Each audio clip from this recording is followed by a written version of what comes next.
Assalamualaikum warahmatullahi wabarakatuh. Saya Fajar Alfariski. Saya Said Faisal Disajani. Kami akan mempresentasikan tentang pemerintahan Indonesia masa Orde Reformasi. Oke, masuk materi pertama yaitu ada perubahan sistem pemerintahan. Yang pertama ada pembatasan masa presiden, masa reformasi atau era Orde Baru. Nah, tidak ada masa jabatan Presiden Soeharto, misalnya yang memimpin selama lebih dari 30 tahun. Dan yang kedua yaitu ada setelah reformasi pada tahun 1998. Pembatasan masa jabatan Presiden dan Wakil Presiden pada amandemen Undang-Undang Dasar 1945 pada pasal 7 yang menetapkan bahwa Presiden dan Wakil Presiden memegang masa jabatan selama 5 tahun dan dapat dipilih kembali pada masa jabatan yang sama. Yang ketiga adalah sejak 2004. Pemilu Presiden dilakukan secara langsung oleh rakyat, menggantikan sistem sebelumnya yang dimana Presiden dipilih oleh MPR. Dan yang terakhir ada pemilu legislatif dan kepala daerah, juga lebih demokratis. Selanjutnya, materi tentang penguatan lembaga DPR dan DPD. Yang pertama, peningkatan kualitas pembentukan undang-undang.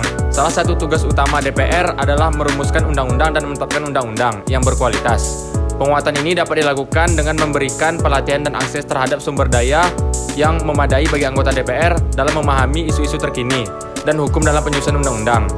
Yang kedua, penguatan peran DPD dalam legislasi, yaitu DPD memiliki tugas untuk memberikan pertimbangan terhadap rancangan undang-undang yang dibuat dan ditetapkan oleh DPR. Oke, materi selanjutnya yaitu ada pembentukan MK dan KPK.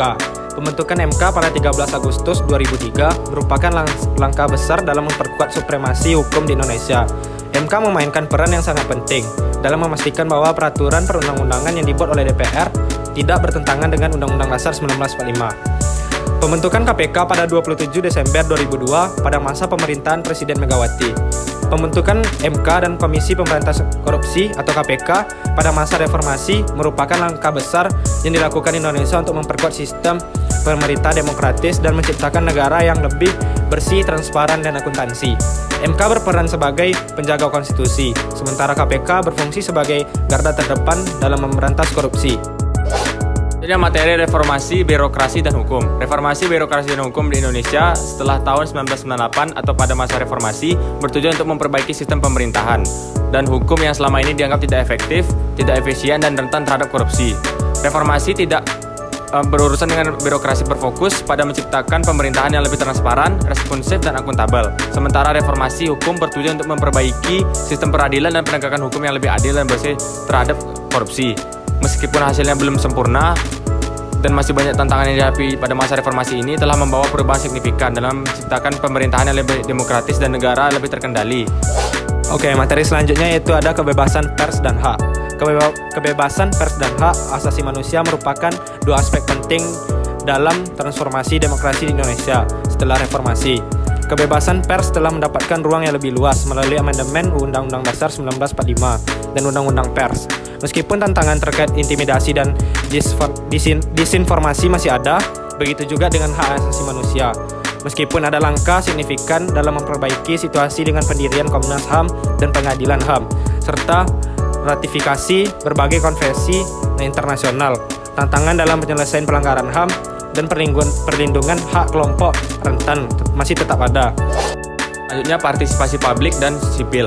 Pada masa reformasi, partisipasi publik dan masyarakat sipil mengalami transformasi yang besar dan memungkinkan warga negara dan kelompok-kelompok masyarakat untuk lebih bebas berperan dalam kehidupan politik dan sosial. Karena pada masa ini, masyarakat masuk ke dalam pemilihan presiden. Kebebasan berpendapat, hak untuk berorganisasi, serta partisipasi dalam pemilu dan pembuatan kebijakan memberi ruang bagi masyarakat untuk terlibat dalam proses demokrasi. Meskipun belum banyak kemajuan yang dicapai, tantangan tetap ada seperti keterbatasan sumber daya, ancaman terhadap aktivis, dan polarisasi sosial.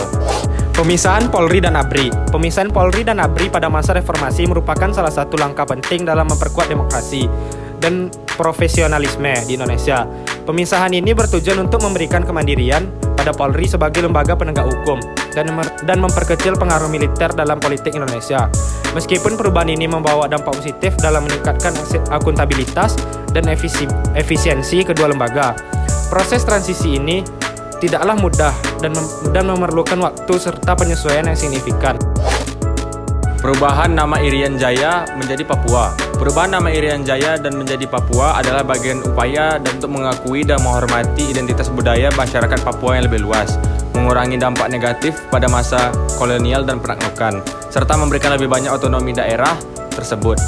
Perubahan ini merupakan simbol yang penting dari komitmen untuk mencapai perdamaian dan rekonsiliasi antara pemerintah Indonesia dan masyarakat Papua, meskipun ada tantangan besar terkait pemerataan pembangunan dan hak-hak politik di wilayah tersebut.